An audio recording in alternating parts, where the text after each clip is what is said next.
Olá, seja bem-vindo à Rede CETEPs de Ensino. Eu sou a professora Clarissa Barros, do curso de Técnico em Condomínio. Nosso componente curricular é a matéria de gestão organizacional. Então vamos lá, a gente continua no capítulo 4, falando da legitimidade e legalidade nos processos de gestão do condomínio. Hoje a gente vai falar especificamente sobre o conselho fiscal. Além do síndico, a Assembleia precisa fazer a votação do conselho fiscal. Ele poderá haver no condomínio um conselho fiscal composto de 3 membros eleitos por Assembleia por prazo não superior a 2 anos, o qual compete dar parecer sobre as contas do síndico. Então, a base legal está prevista no artigo 1356 do Código Civil. Então, o Código Civil, nessa redação, ele diz que o conselho fiscal ele é opcional.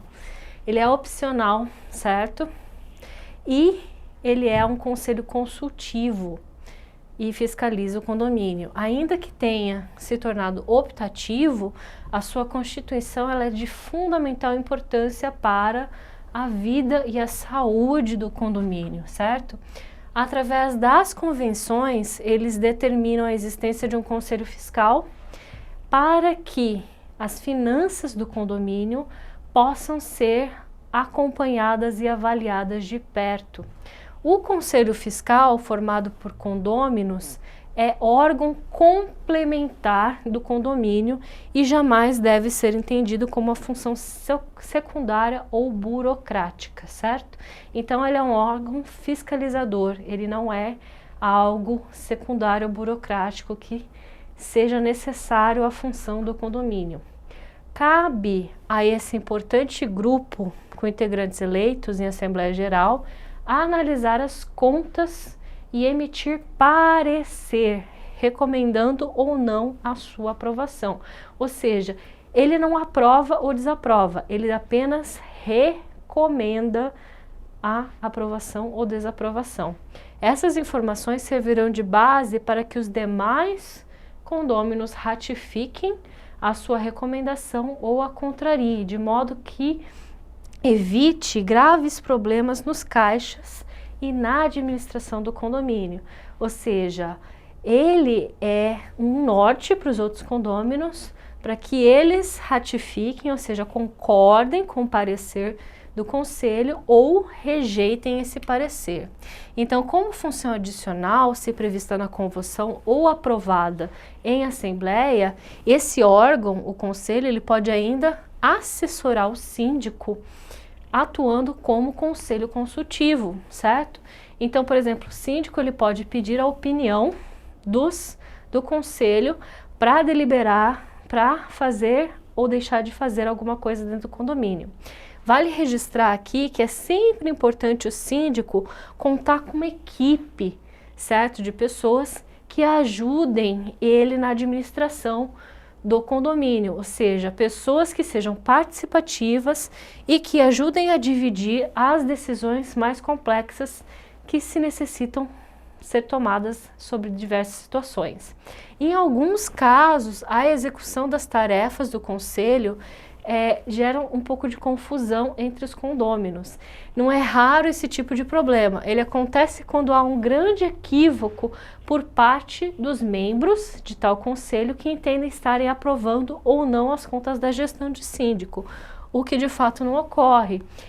O conselho ele não aprova e nem desaprova, ele simplesmente ele vai emitir um parecer, um estudo sobre as contas.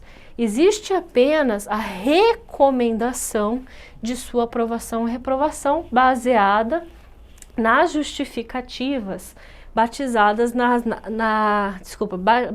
na análise da contabilidade, certo? Então, a função do conselho é recomendar a rejeição ou recomendar a aprovação das contas.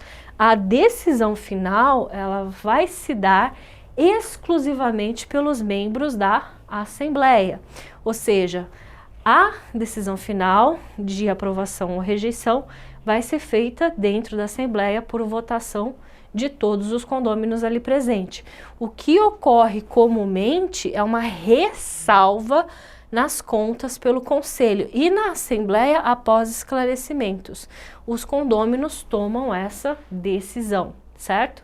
Mesmo na ausência de atuação do conselho fiscal, o síndico deve cumprir sua obrigação anual submetendo as finanças da sua gestão e buscar sua respectiva aprovação aos condôminos. Lembrando, não é obrigatório se ter o conselho fiscal.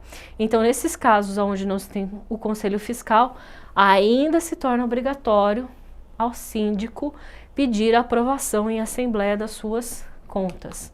Porém, quando ocorre a ausência de aprovação, o síndico deve tomar algumas providências para que a sua gestão seja regularizada. Então, vamos lá. Se julgar, por exemplo, que a apreciação das contas ela não foi feita de forma satisfatória pelo atual conselho, como a aprovação dos demais membros da reunião, elege-se uma comissão que fará uma nova avaliação, ok? Se ainda for insatisfatório, esse trabalho pode ser efetuado por uma empresa independente, certo? Especializado em auditoria. É sempre interessante conduzir a análise para uma linha puramente do ponto de vista operacional, com o cuidado de nunca torná-la política, certo? Então, a gente precisa ver do ponto de vista profissional e operacional. Se eu sou do conselho consultivo e eu não gosto do síndico, o meu sentimento por ele não pode balizar, não pode influenciar a análise das contas. Eu preciso fazer análise meramente utilizando os fatos que ali me são apresentados, ok? Também é fundamental para a saúde financeira do condomínio, certo? Evitar votações baseadas em avaliações e gostos pessoais, certo? Embora isso nem sempre ocorra. As contas são ou não confiáveis, não pode haver situações dúbias, com dúvida ou mal esclarecida. Não se deve discutir política de gestão, mais exatidão nos balanços de contabilidade e seus respectivos demonstrativos e comprovações. Ou seja, o Conselho Fiscal, ele apenas avalia a parte da contabilidade, ou seja, do que foi recebido, do que foi gasto, e se tudo está dentro dos conformes. Em casos onde há atuação de auditorias independentes, elas vão ter o poder de analisar as contas e fazer recomendações para os outros condôminos. Mas a aprovação final, lembrando, ela vai se dar única e exclusivamente pelos condôminos, certo? Através da Assembleia Geral, especialmente convocada para esse fim, ou seja, os condôminos, eles vão analisar na Assembleia toda a gestão, todos os gastos, todo o balanço, e aí eles vão deliberar se aceitam ou não aceitam, certo? Proprietários de imóvel que tenham interesse em participar do Conselho Fiscal devem saber que tal atuação vai lhe exigir o seguinte: quando se candidata ao cargo de conselho, deve ter em mente a responsabilidade na sua tarefa de conferência, de fiscalização dos documentos e das contas que compõem toda a movimentação financeira do condomínio, do período avaliado. A sua tarefa, a tarefa do conselheiro, pressupõe a avaliação técnica, ou seja, uma pessoa que tenha condições, tenha conhecimento de avaliar um balancete, um balanço patrimonial. A sua divulgação antecipada ou avaliação precipitada não condiz com a conduta ética. Então, esse é o objetivo e a finalidade do Conselho Fiscal. Então, existe, aliás, uma linha muito tênue entre a ética e a técnica. A quem se prontifica a ocupar o cargo de conselheiro fiscal, cabe a função de analisar as contas, sem deixar transpor qualquer que seja a sua preferência ou gosto pessoal, certo?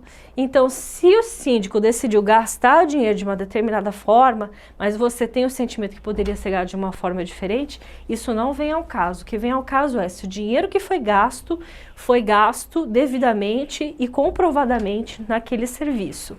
O Conselho Fiscal cabe a avaliação das contas do condomínio, sua exatidão e a correta aplicação dos recursos arrecadados.